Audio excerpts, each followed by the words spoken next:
Meu pastor é Jesus, está amarrado. Não, pessoal. Ninguém em tempo algum pode dizer esta palavra frívola. Isso é uma insensatez. Isso é algo perverso. É errado dizer tal coisa. E isso tem que ser combatido.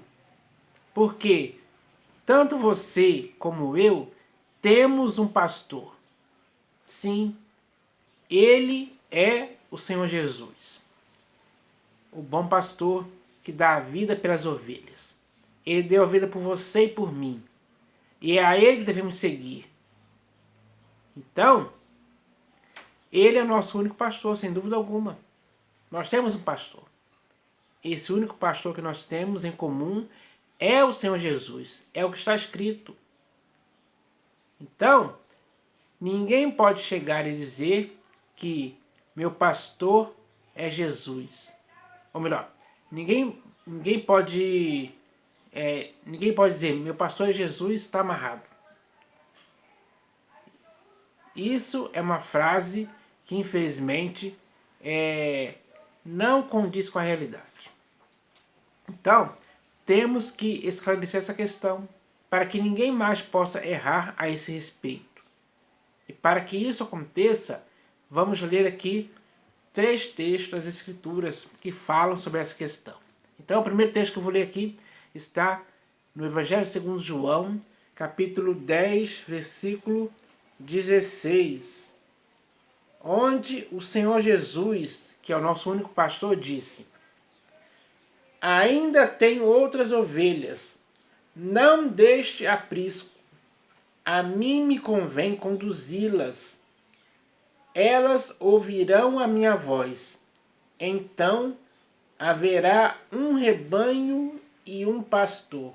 Então, elas ouvirão a minha voz. Ele diz aqui.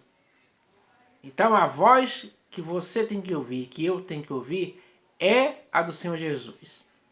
Assim haverá um rebanho constituído por todos aqueles que se arrependeram e se converteram ao Senhor Jesus.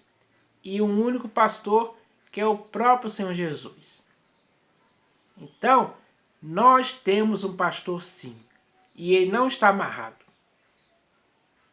Nem para você, nem para mim, nem para ninguém. Isso tem que ser estabelecido como verdade. Para que possamos viver assim. Com o nosso único pastor. Olhando firmemente para ele. Porque ele é o autor e consumador da nossa fé. É Cristo Jesus, o bom pastor, que dá a vida pelas ovelhas. Essa é a verdade simples. O que complica é dizer o contrário disso. Então, não podemos agir assim em tempo algum. É errado. E algo errado não pode ser praticado por você nem por mim em tempo algum. Principalmente nessa questão. Então já está muito bem claro isso aqui. Mas ainda existem... Mas agora eu vou ler outro texto aqui.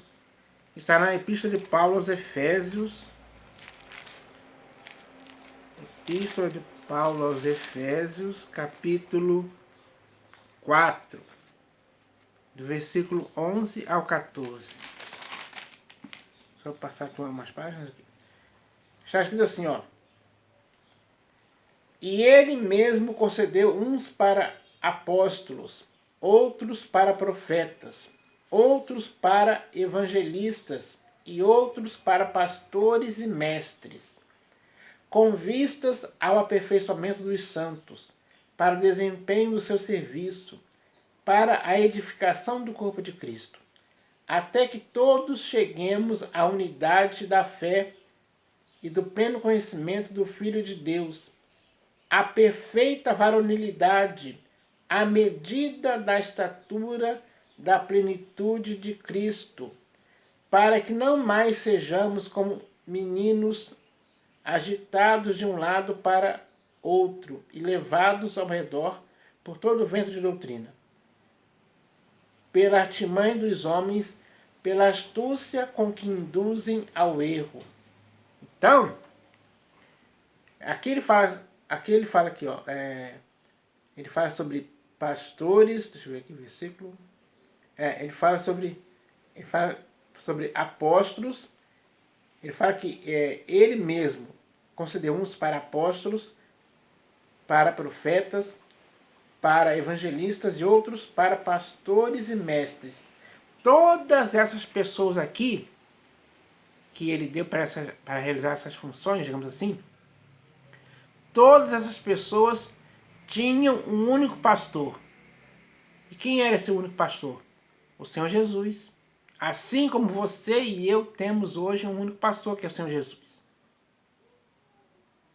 Mesmo que você tenha sido concedido para ser uma dessas pessoas aqui listadas aqui, é preciso entender que nós temos um único pastor. É o Senhor Jesus. E não podemos substituir eles por outros. Então, essa é a verdade. Pura e simples. Que devemos entender hoje. Para que nunca mais possamos dizer palavras frívolas contra isso.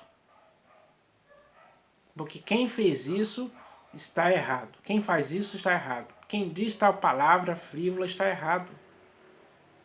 E esse erro não pode continuar. Então agora eu vou ler aqui o último texto que está na primeira epístola de Pedro.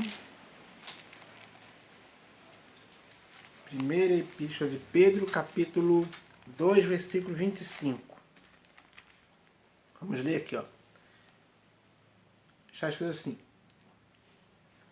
porque estáveis desgarrados como ovelhas, agora, porém, vos convertestes ao pastor e bispo da vossa alma. Então, Pedro está falando aqui ele escreveu essa epístola. E essa epístola foi lida por muitas pessoas. E todas essas pessoas que leram essa epístola eram pessoas que se converteram. Se arrependeram e se converteram ao Senhor Jesus. E o Senhor Jesus passou a ser o pastor e bispo da alma delas. Então, nenhuma delas iria em tempo algum substituir o pastor e bispo de suas almas, que era o Senhor Jesus, por outro. Então, nós temos que entender assim. O nosso único pastor, ou melhor, o nosso único pastor e bispo de nossas almas é o Senhor Jesus. Essa questão está fechada, decidida, definida. Não existe sombra ou variação nisso em tempo algum. É assim. E sempre tem que ser. Isso é o que tem que nos conscientizar. Essa palavra tem que nos conscientizar sobre essa verdade, para nunca nos desviarmos dela em tempo algum. Então, é bem claro isso. Ele pode ter concedido muitas pessoas para pastores. Sim, como eu li aqui. Mas, tanto esses que ele concedeu para pastores, assim como você e eu, temos um único pastor, que é o Senhor Jesus. Essa é a verdade. Então, eu ainda vou ler aqui um outro texto que está aqui também na segunda epístola de Pedro, agora no capítulo 5, onde está escrito assim, ó: rogo, pois, aos presbíteros que há entre vós, eu, presbítero como eles, e testemunha dos sofrimentos de Cristo, e ainda coparticipante da glória que há de ser revelada. 2 pontos. Pastoreai o rebanho de Deus que há entre vós, não por constrangimento, mas espontaneamente, como Deus quer, nem por sorte da ganância, mas de boa vontade, nem como dominadores dos que vos foram confiados, antes tornando-vos modelos do rebanho. Ora, logo que o Supremo Pastor se manifestar, recebereis a imarcessível coroa de glória. Então, essas pessoas aqui, né, que o pastor, ele não pode pastorear o rebanho de Deus por sorte, ou por constrangimento, nem por sorte da ganância, e nem como dominadores daqueles que lhes foram confiados. Então, o pastor não pode agir assim em tempo algum. Porque se ele agir assim, quando o Supremo Pastor se manifestar, ele não receberá a sua inacessível coroa de glória. Essa inacessível coroa de glória só está reservada para aqueles que praticarem fielmente o que está escrito aqui, sendo modelos do rebanho. Esses sim são pastores que têm a consciência de que o Senhor Jesus é o pastor, é o supremo pastor deles. Então, essa é a verdade pura e simples, pessoal, para que ninguém se confunda com esse negócio. Então, essa história de se dizer que Jesus é meu pastor, está amarrado, isso é um erro, é uma palavra frívola que nós não podemos aceitar. Essa é a mensagem de hoje, que é de forma simples para que possamos entender isso. Espero que isso aconteça. Em nome do Senhor Jesus. Amém.